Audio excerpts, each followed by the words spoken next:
उसने भड़बड़ाहट में अपने जेब से मोबाइल निकाली और वीडियो रिकॉर्डिंग ऑन कर दी। उसने लिटरली ये पाई है कि वो पेड़ की आकृति पूरी तरीके से बदल के।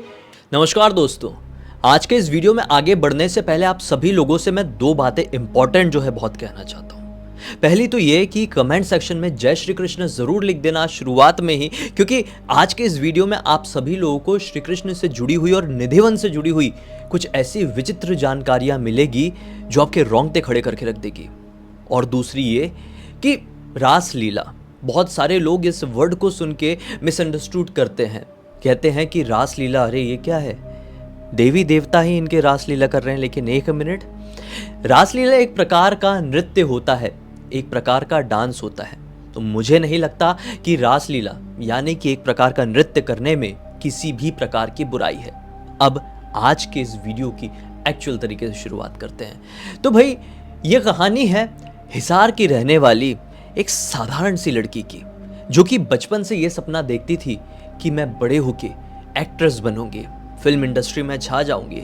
इस लड़की का नाम था चांदनी, और चांदनी के परिवार वाले भी बड़ी मुश्किल से उसके सपोर्ट में आए थे, और इसी सपोर्ट के साथ उसको मुंबई भेजा गया था। चांदनी जब मुंबई में आई तो उसने देखी कि यहाँ पर तो भाई एक्टिंग से रिलेटेड बड़ा घनघोर स्ट्रगल है। लोग पता नहीं कैसे मारे मारे फिर रहे हैं, ऑडिशन में घूमते रहते हैं, उनको कुछ काम नहीं मिल रहा है। ये भी उसी भीड़ में शामिल हो गई और लगातार ऑडिशंस देने लगी। एक दो छोटे मोटे जूनियर आर्टिस्ट के रोल इसको मिले, जिसमें 300-400 रुपए की इनकम हो जाती थी दिन की।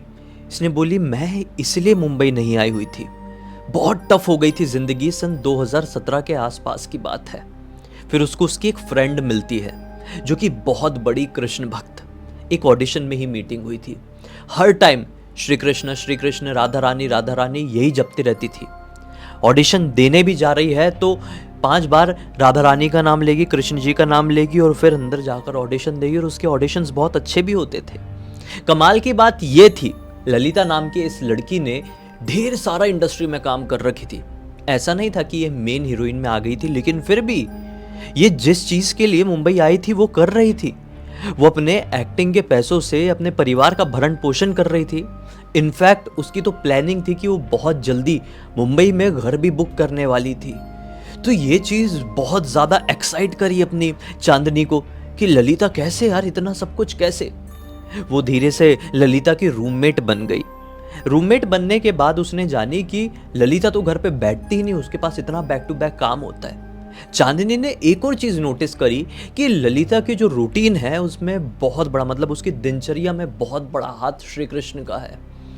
वो पूरे टाइम श्री कृष्ण जी में इन्वॉल्व रहती और थोड़ा समय निकालकर अपना काम करने के लिए जाती। चांदनी कहीं कहीं समझने लगी थी कि ललिता की सक्सेस के पीछे कृष्ण जी का हाथ जरूर है। वो उससे पूछती कि भाई तू कृष्ण जी की इतनी भक्ति करती है, तुझे सचमुच में कुछ फायदा होता है? जबकि चांदनी ये सब कुछ देख रही थी, लेकिन फिर भी वो ललिता से जानना चाह रही है। एक मन में क्यूरियोसिटी हुई उसकी कि मैं कहीं गलत तो नहीं समझ रही हूँ, ये भगवान की वजह से नहीं, सिर्फ इसकी मेहनत की वजह से हो रहा है। फिर भी इसीलिए उसने ललिता से पूछी। तो ललिता बोलती है क्यों नहीं, इसमें कृष्ण जी का ही हाथ है। मेहनत तो मेरे जैसे कितने सारे लोग यहाँ पर करते हैं, सब लोग। मैं तो देखती हूँ कि मुझसे भी ज्यादा कितनी सुंदर लड़कियां हैं, कितनी ऑडिशंस देती हैं, कितनी टैलेंटेड है, लेकिन मौके मुझे ही क्यों मिलते हैं? जो मैं चाहती हूँ वो काम मुझे ही क्यों मिलते हैं? शायद कृष्ण जी का एक आशीर्वाद मेरे सर पर है, इसी वजह से किस्मत भी मेरा साथ देती है। मेहनत के साथ साथ लक भी बहुत ज्यादा इंपॉर्टेंट होता है। और लक कब आता है किसी भी इंसान के पास? जब कुछ डिवाइन एनर्जी उसके साथ हो, तभी तो लक अच्छा होगा किसी का भी। तो चांदनी ने बोली हाँ यार, तू सही कह रही है, तू मुझे भी कृष्ण भक्ति सिखाएगी। जबकि चांदनी एक ऐसी फैमिली से बिलोंग करती थी जो कि थोड़ी बहुत भक्ति करते थे, इतने भी ऐसे नहीं थे, मतलब नॉर्मली 2 टाइम की दिया बत्ती कर दिए, इस प्रकार के लोग थे।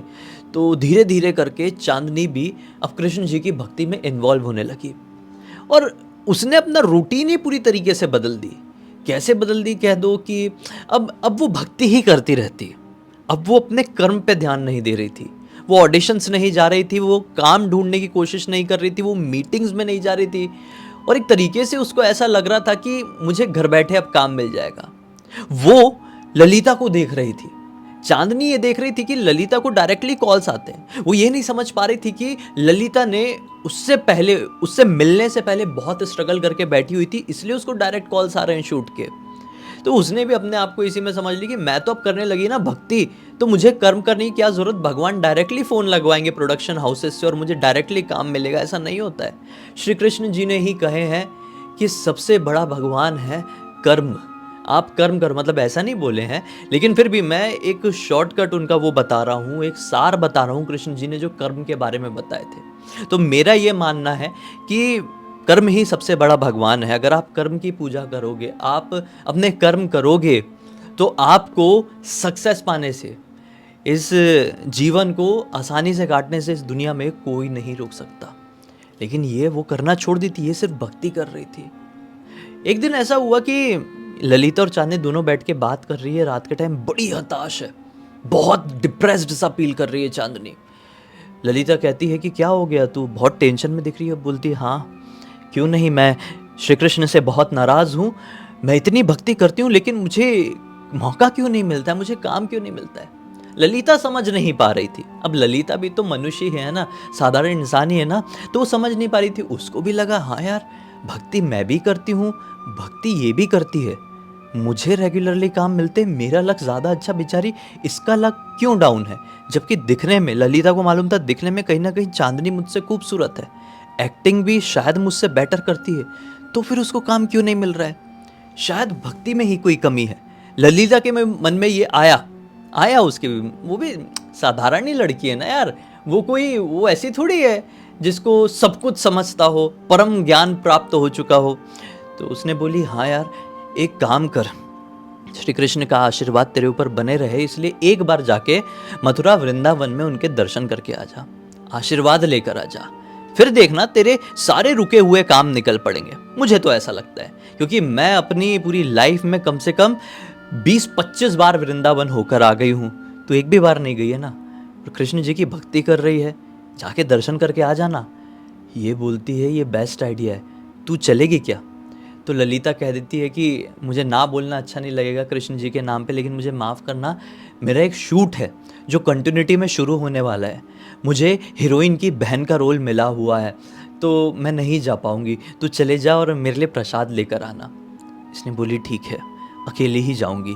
अगर मैं मम्मी पापा को ये बात बोल दी फ़ोन करके कि मुझे वृंदावन जाना है, तो बोलेंगे क्या करेगी जाके, ऑडिशन देने गई है कि भक्ति भावना करने गई है।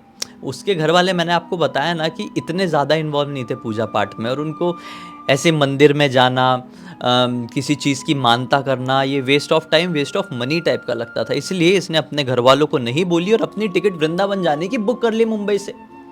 अब अपनी डिसाइड की हुई टाइम पे, डिसाइड किए हुए दिन पे वो वृंदावन पहुंच गई। वृंदावन उतरी है, बढ़िया वहाँ पे बांके बिहारी जी की दर्शन करी है, और भी जो मंदिर है वहाँ पे दर्शन करी है। फिर मथुरा निकल गई, फिर मथुरा में दर्शन किए। उसने सोची थी ये 3 दिन की ट्रिप मारूंगी और घर से फ़ोन आएगा तो उनको बोल दूंगी कि मैं किसी शूट में हूँ, एक छोटे सा मुझे काम मिला हुआ है शॉर्ट फिल्म वगैरह में। उसने ऐसा सोची थी कि बोल दूंगी और ज़्यादा बात नहीं करना पड़ेगा।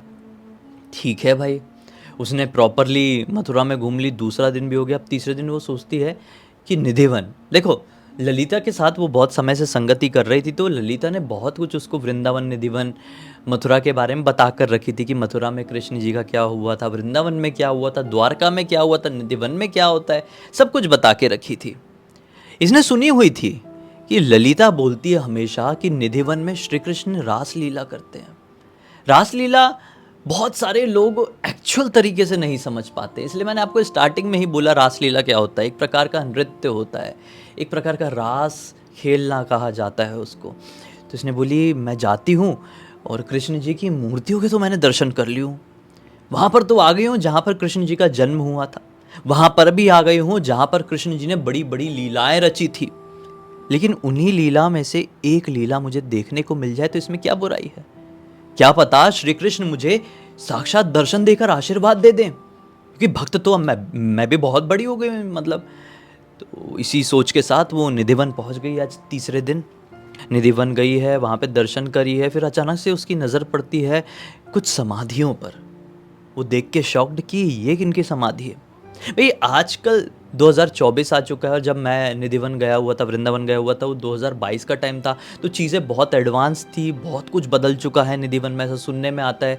अभी निधिवन में आप जाओ तो ऐसा ना जो निधिवन के पेड़ हैं, उनको पूरी तरीके से ब्लॉक कर दिया गया है। आप उन पेड़ तक नहीं पहुँच सकते, उन समाधियों तक आप प्रॉपर्ली नहीं पहुँच सकते, आप उनको दूर से देख सकते हैं। लेकिन जब ये गई थी, शायद 17 का टाइम था वो, जब ये गई थी ना तो वहाँ पे शायद इतनी ज़्यादा चीज़ों की पाबंदियाँ नहीं रही होगी, मुझे ऐसा लगता है। वो आजकल होने लगी है क्योंकि सोशल मीडिया की वजह से लोगों को जानकारी मिल गई है। अब बिना मतलब के लोग वहाँ पर जो पेड़ हैं निधिवन के, जो कहा जाता है कि वो गोपियाँ ही हैं जो सूर्यास्त के बाद अपने असली रूप में आती हैं, उनको छेड़ने की कोशिश करते हैं, उनको हाथ लगाते हैं, उनको परेशान करते हैं, तो इसलिए ब्लॉक कर दिया गया है अभी।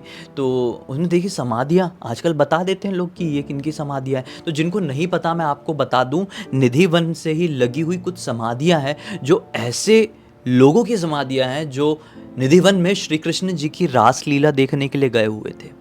सूरज ढलने के बाद वो कहीं पे छुपे हुए थे और उन्होंने श्री कृष्ण जी के दर्शन प्राप्त कर लिए, उन्हें रास लीला करते हुए देख लिए और उनकी वहीं पर मृत्यु हो गई। इसका मतलब ये नहीं है कि श्री कृष्ण जी किसी की जान लेते हैं, कतई नहीं। इसका मतलब ये है श्री कृष्ण के तेज को वो लोग बर्दाश्त नहीं कर सकते, या फिर ये कह सकते हैं कि श्री कृष्ण जी को एक बार देख ले तो बस, जीवन में अब क्या रखा हुआ है, परम आनंद परमेश्वर प्राप्त हो गए हैं उन्हें, इसीलिए शायद उनकी मृत्यु हो जाती है। तो हाँ, चांदनी को वही समाधियाँ दिखी तो वो समझ नहीं पाई कि ये कौन है। तो एक साइड से पुजारी जी क्रॉस हो रहे थे, चांदनी ने उन समाधियों के बारे में पूछी, पुजारी जी ने बता भी दिए। उसने सोची ये तो सचमुच में बड़ा इंटरेस्टिंग है, मैं एक बार ज़रूर देखती हूँ, ऐसा नहीं है कि मैं मर जाऊँगी। देखो शायद वो महापुरुष थे, उन्होंने अपना देह त्याग किए होंगे, कृष्ण जी को देख लिया, अब देह त्याग कर देते, अब क्या जीवन में रखा हुआ है। लेकिन मैं तो कोई ऐसी महापुरुष नहीं हूँ, मैं देह त्याग नहीं करूँगी, मैं उनसे आशीर्वाद ले लूँगी और बोलूँगी कि मुझे जीवन में जो कुछ भी चाहिए आप प्रदान कर दीजिए, जिस प्रकार से आपने मेरी रूममेट ललिता और भी कुछ लोगों को प्रदान किए हैं, वैसा आशीर्वाद मुझे भी दे दीजिए। बेचारी नादान चांदनी वहाँ पे थोड़ा सा और दर्शन करिए, थोड़ी घूमी फिरी और ये पाई कि जब 5:30 के आसपास का समय हो रहा था तो धीरे धीरे करके लोग निधिवन को खाली करने लगे। वो गई और निधिवन में एक पेड़ था, उस पेड़ के पीछे जाकर छिप गई। जब प्रॉपर सूरज ढलने का समय हो जाता है तो निधिवन बंद होने लगता है प्रॉपरली। उसने ये पाई कि सभी लोग अब तेजी से निधिवन को खाली करने लगे हैं। कुछ बंदर भी पेड़ों में बैठे हुए थे, कुछ पक्षियां भी थी, कुछ कीड़े मकोड़े तक, वो सब निधिवन से भागना शुरू कर दिए हैं, चूहे भी। उसको बड़ी घबराहट सी हुई कि ये कैसे पॉसिबल हो सकता है। इंसानों को तो मालूम है कि कृष्ण जी यहाँ पर आते हैं, उनको नहीं देखना है, लेकिन ये जानवरों को कैसे पता, जानवर भी भागते हुए दिखाई दे रहे हैं। उसने प्रॉपरली नोटिस करी है, पेड़ के पीछे छिपे छिपे उसने ये भी नोटिस करी कि पेड़ भी थोड़े विचित्र है। पेड़ का जो पूरा जो भाग है वो पूरा सूखा हुआ है, पूरा एकदम बूढ़ा पेड़ दिखाई देता है पूरी तरीके से, लेकिन उसके ऊपर प्रॉपर हरियाली है। ये साइंटिफिकली कैसे पॉसिबल है उसको समझ में नहीं आ रहा था। और यही सब कुछ सोचते सोचते सोचते पूरा मंदिर, पूरा निधिवन खाली हो गया और कोई सर्च करने भी आया कि कोई रुक तो नहीं गया है और किसी को कोई नहीं मिला और प्रॉपरली अब अंधेरा होने का समय हो गया और ये अकेली है अब निधिवन के अंदर, ये बैठी रही। अब एक कमाल की बात मैं आपको बताता हूँ, इसके पास कैमरे वाला मोबाइल था उस समय भी।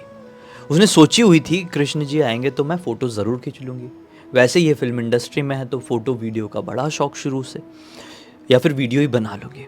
इस इंतज़ार में बैठी रही, काफ़ी समय बीत गया, 8 बज गए, 9 बज गए, 10 बज गए, 11 बज गए, कुछ हलचल नहीं, 12 बज गए, कुछ नहीं।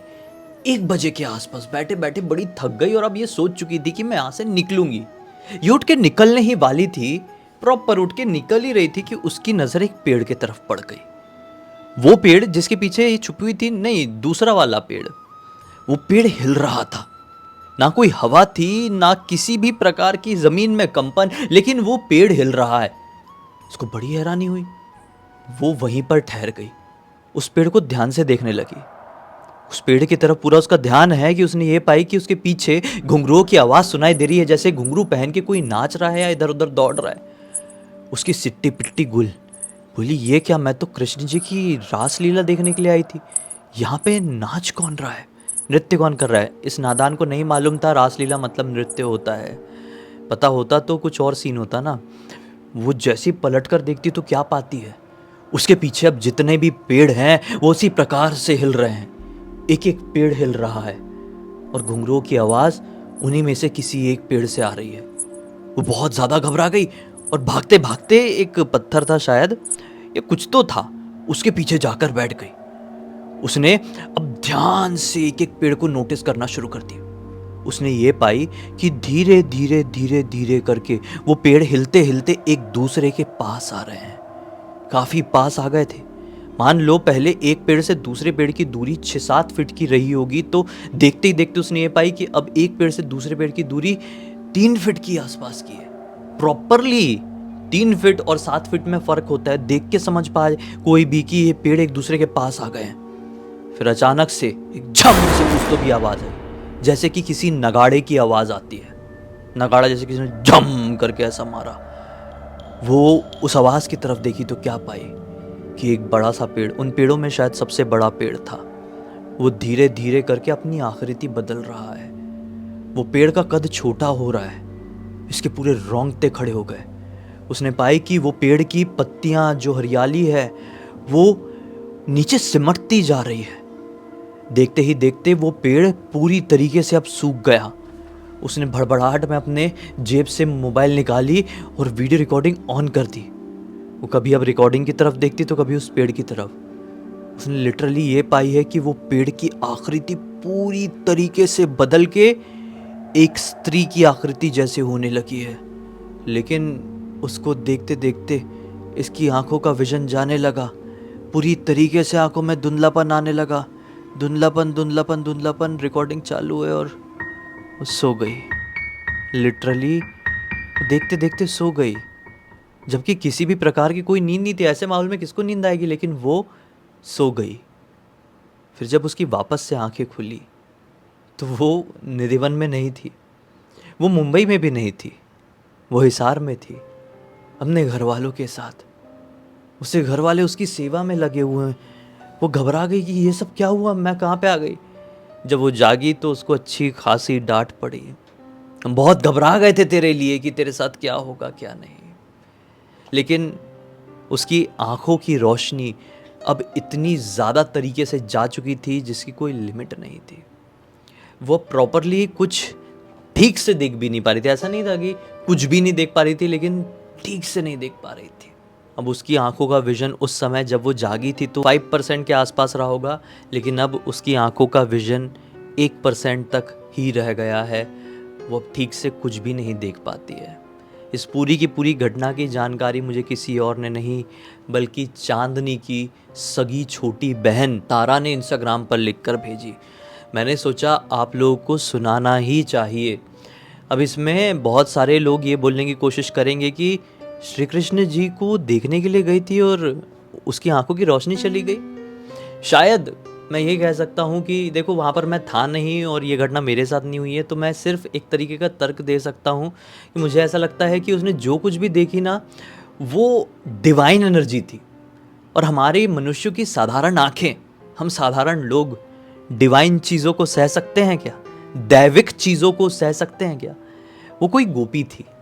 वो आज के ज़माने की कोई नॉर्मल महिला नहीं थी कि जिसको हम देख लिए चली गई, ठीक है। वो दिव्य रूप में थी अपने।